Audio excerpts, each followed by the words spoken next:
This is the story of the Son of God, hanging on a cross for me. Good morning. I am James Allen. It's my beautiful wife Jenny, and we wanted to take a minute out of your day to tell you a little bit about our story. Jenny and I got married. We fell in love about a decade ago, and I think we thought we had it all figured out, but we had our foundation in some things that were what you would consider to be maybe shaky soil. Early in our marriage,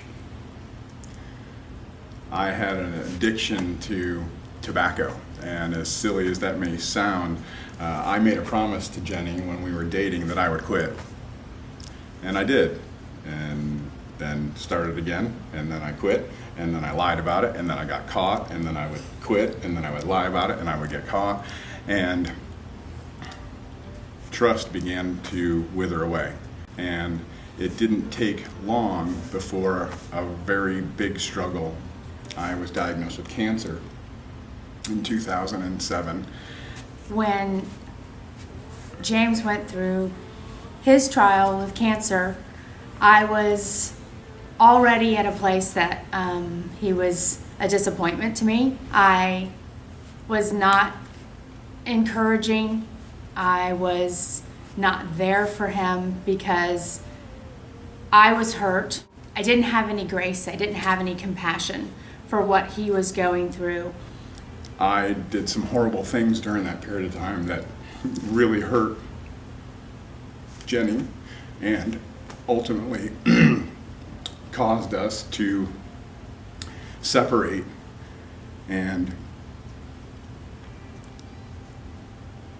we got divorced after a couple of years.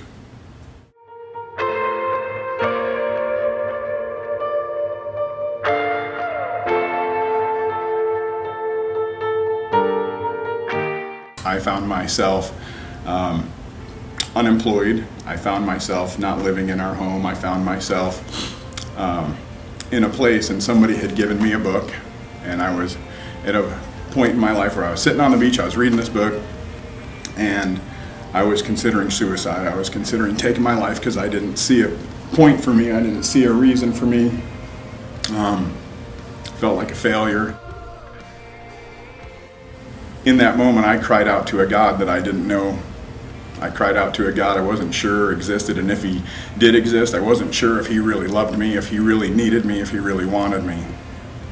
And I received a very supernatural salvation experience that I asked for a sign. I asked for a physical, tangible evidence that he was alive, that he was real, that he had purpose for me. And in that moment, when I came open from my prayer, I found something in a book that symbolized that he was real, and I began a pursuit. I began a chase for him and to know him and to find out about him. I called Jenny up and told her that I was being saved. I didn't even know the right terminology. Jenny, albeit a little hesitant, received me. We were divorced. I was angry at him, and when I got that call from him that said that he was being saved, to be honest, I had the thought of, he's gonna say anything to get me back. He wants me back that bad, because at that point I didn't think I had done anything wrong in our marriage. I thought I was, perfect, and he was the one that messed it all up. So when I met him for coffee, and he had this book and he had this light in his eyes, it was very real to me, and I was very taken aback. He did not want me back.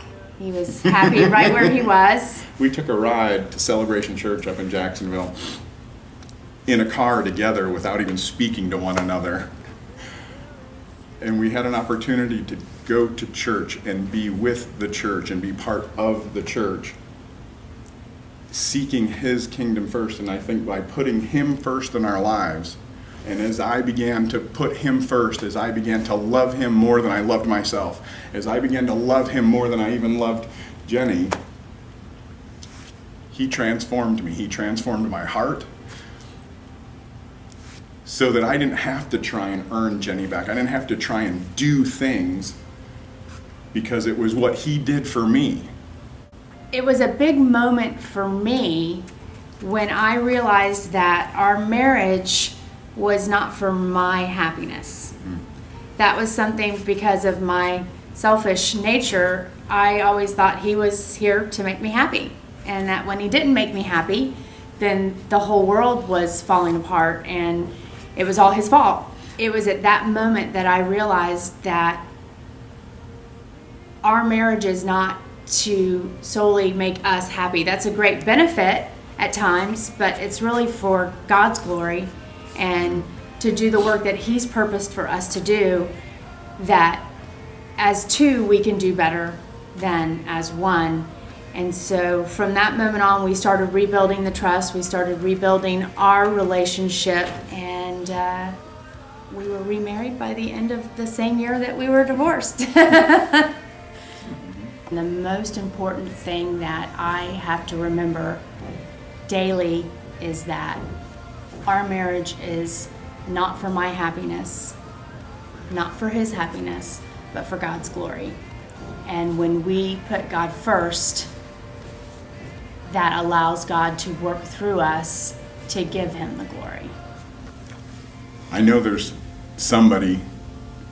a couple that's here at church, and you might be in the same spot that we were. And you might be wondering if today's the last Sunday that you would come to church with your spouse. Or maybe that spouse didn't come with you today, and you're wondering if it's possible. And I can tell you, with him, all things are possible. There was a time that I didn't want to be anywhere near this woman, and now I can't stand to be without her. And I wouldn't trade lives with anybody for anything for what I have now, because of what he's done for me. I am James. I am Jenni. And we are second. Holy, holy.